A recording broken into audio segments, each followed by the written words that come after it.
Shalom semuanya. Saya mau bagikan kitab Yeremia 33 ayat 3 yang topiknya doa terobosan. Mungkin kita tahu makna atau arti doa. Doa adalah suatu hubungan berkomunikasi untuk Tuhan. Terobosan itu mungkin yang saya dapati di dalam kehidupan saya, hal-hal yang baru bahkan yang tidak pernah kita pikirkan itu terjadi. Bunyinya Yeremia 33 ayat 3, berserulah kepadaku, maka aku akan menjawab engkau dan akan memberitahukan kepadamu hal-hal yang besar dan tidak terpahami, yakni hal-hal yang tidak ketahui. Sebelum itu saya juga mau ceritakan, sebelum saya berangkat dari Simalungun ke chapter Pak Dairi, saya pernah mendapati mimpi. Dalam sebuah cerita ada seseorang yang menyampaikan kebenaran firman Tuhan di kitab Yeremia 33. Akan tetapi keunikan ataupun cara-cara Tuhan bekerja atas hidup saya lewat mimpi, keesokan harinya saya mendengar seorang hamba Tuhan juga membagikan Yeremia 33 ayat 3. Di situ saya berpikir, wow, itu membuat saya semakin berpikir dan selalu bertanya dengan Tuhan. Bapak, apa maksud firman Yeremia 33 ayat 3 ini? Saya tidak mengerti kalau bukan engkau yang bekerja atas hidup saya. Jadi saya berangkat dari chapter Simalungun ke chapter Pak Dairi itu di bulan 3. Saya tahu bahwa Yesus itu ada dalam diri saya. Saya tahu dan saya percaya bahwa Yesus tidak pernah meninggalkan saya.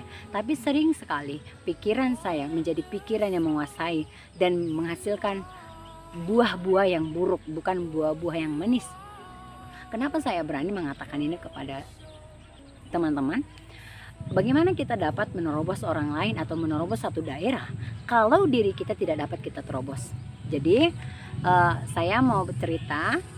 Di bulan 3 sampai di bulan 5 saya berpikir bahwa saya akan ikuti semua pelayanan, saya akan ikuti semua kegiatan yang berbau rohani. Akan tetapi seringkali itu membuat saya seperti capek, letih, dan membuat saya seperti kebingungan. Apa makna pelayanan yang saya lakukan di dalam kehidupan saya? Dan yang membuat saya seringkali berdoa dengan Tuhan, Tuhan, aku merindukan keluargaku, aku merindukan anak-anak rohaniku, aku merindukan juga diriku semakin melekat kepada Kristus. Nah, hari demi hari sesungguhnya saya berjalan tanpa bersama dengan Kristus. Saya sering menuntut Tuhan untuk Tuhan bekerja atas hidup saya, dan saya lupa bahwa saya itu anaknya Allah. Dan kemudian saya seringkali berdoa dengan Tuhan, tolong aku Bapa untuk keluar dari setiap pemikiran-pemikiran yang seringkali menghasilkan keburukan. Nah, bagaimana cara Tuhan menerobos seorang khotmah supaya tidak lagi hidup di dalam berpikir hal-hal yang buruk? Di bulan 5 saya mengalami pemulihan yang diubahkan oleh Tuhan, supaya pemikiran-pemikiran yang sering sekali menghasilkan keburukan Tuhan pulihkan dan Tuhan membuat suatu terobosan dalam pemikiran saya. Nah, jadi ketika saya cerita dengan seseorang ataupun beberapa orang yang Tuhan percayakan untuk benar-benar saya terbuka, karena seringkali kita mendengar juga keterbukaan berawal daripada pemulihan. Maka daripada itu saya bercerita dengan seseorang, saya bilang bahwa hidup saya seringkali mengikuti standarnya manusia. Kenapa saya bilang mengikuti standarnya manusia? Saya seringkali mengikuti semua pelayanan, padahal hati saya seringkali tidak sesuai ataupun tidak menghidupi pelayanan yang saya alami. Jadi saya mau sarankan buat teman-teman, kalaupun kita mau melayani Tuhan, melayanilah dengan segenap hati, melayanilah memang karena memiliki hubungan dengan Tuhan, melayanilah karena benar-benar ada perjumpaan secara pribadi dengan Tuhan, bukan melayani sekedar supaya dipandang manusia. Seorang khotmah itu wow, dan seorang khotmah itu selalu taat ketika diarahkan kemana-mana. Bukan itu yang paling utama yang Tuhan lihat dari seorang khotmah. Jadi di saat itu saya bercerita dengan beberapa orang, saya bilang bagaimana caranya supaya saya keluar dari situ. Nah, beberapa orang ini mengatakan bahwa kamu harus memiliki sikap kerendahan hati. tetap seringkali saya diajari Tuhan tentang kerendahan hati. Kerendahan hati itu membuat saya seperti Tuhan, apalagi yang mau Tuhan ajarkan atas seorang hotma tentang kerendahan hati. Jadi saya berdoa, kembali berdoa bersekutu dengan Tuhan, bukan sekedar sekali dua kali, tapi memiliki komitmen, menghargai komitmen yang sudah pernah saya lakukan, dan itu saya ulangi kembali. Tidak masalah apa kata orang, tetapi saya mau sibuk dengan apa kata Tuhan sesuai dengan kebenaran firman-Nya. Setelah itu saya bercerita beberapa orang lagi, saya bilang begini, aku tidak nyaman di posisi itu sebenarnya. Tolong aku untuk keluar dari situ. Nah, yang saya sukai dari mereka adalah mereka sama sekali tidak menghakimiku. Mereka sama sekali tidak menghakimiku, sekalipun aku statusnya sudah melayani Tuhan. Ya.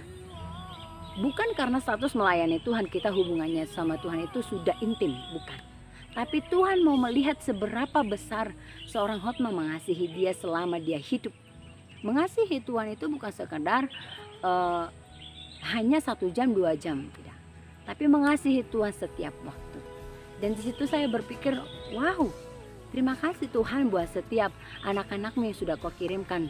Dan aku mau keluar dari setiap itu. Doa terobosan ada kebangkitan, doa terobosan ada kemajuan, dan doa terobosan ada perubahan dampak yang dilihat orang sekitar kita. Jadi ketika itu saya mulai belajar terbuka dengan orang-orang yang memang benar-benar saya pernah berpikir buruk kepada mereka, dan saya bilang aku lelah di titik itu, apa yang harus kulakukan gitu. Jadi aku jumpai seseorang itu, terus kami berdoa sama. Setelah kami berdoa sama, saya berdoa dan Tuhan berbicara atas hidup saya. Hotma, bukan karena pelayanan yang kamu lakukan dengan banyak itu yang saya senangkan, tidak. Tapi saya mau hotma itu memberikan diri, atau di balik kegagalanmu saya menerimamu sebagai putri kesayanganku. Waktu saya mendengar itu, saya langsung bilang, Bapak, ini aku anakmu. Pakai aku kembali untuk menjadi alatmu, pakai aku kembali untuk menjadi berkatmu, pakai aku kembali menjadi terang di tengah-tengah kegelapan.